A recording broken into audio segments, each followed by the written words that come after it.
Well, first we spoke about the Great Resignation, then we spoke about quiet quitting. So there's no doubt Australian workplaces are changing rapidly. The latest trends are being described by experts as toxic and impacting on thousands of Aussie workers. Career expert Sue Elson is in Adelaide to explain. Hey, Sue. Sue, good morning. So we're hearing a lot now about loud leaving. What is that? Why is it gaining so much momentum?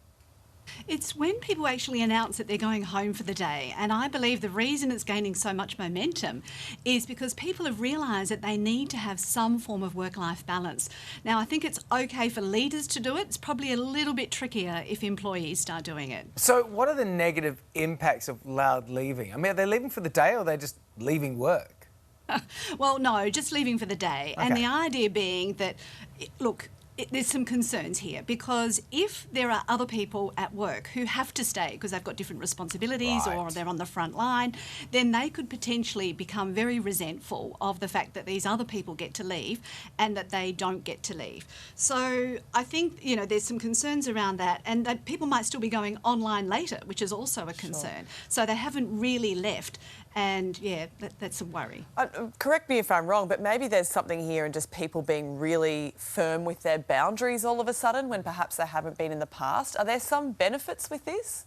Yes, there definitely are. In Melbourne, there's a government department that actually dims the lights at 5 p.m. for 5 minutes. So it's a really good physical signal that it's time to go home.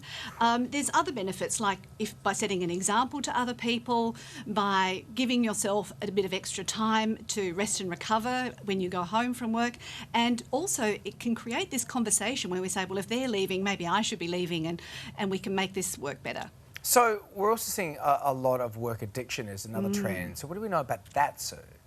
Yes, Rachel Potter from the University of South Australia has been doing some research into this, and she defines it as anybody who feels a compulsion to work and they really feel like they're losing control if they can't do or access those work opportunities.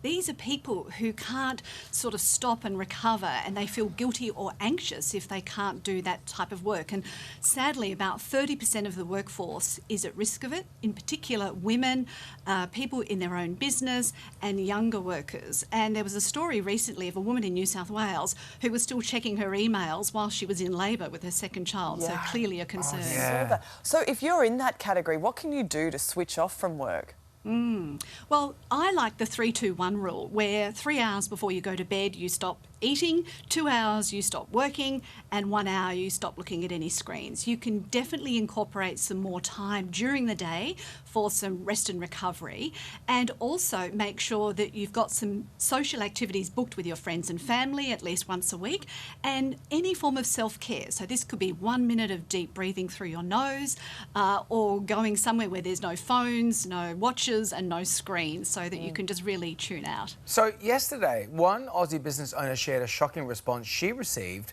from an unsuccessful job applicant. What trend with this kind of behaviour? I mean, it's abusive, it's awful, but I'm sorry for people working out what that language is saying there, but what is it saying?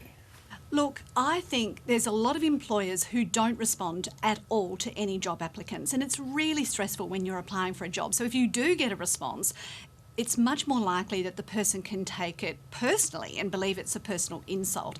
Now, I would suggest it's much better to say, thank you for letting me know. Yes, I'd be happy to keep my details on your records, because you're likely to get a lot more opportunities that way than if you respond negatively. So, yeah, a lot of people are sort of keyboard warriors. They'll happily put something in a text message, but they won't necessarily say it in person. I'd save it for just Twitter, be guys. careful. Yeah, exactly. That's what Twitter's for. Indeed. Thank you, Sue. Always great to get your insights. Appreciate it. Thank you. Coming up on Today Extra, he's one of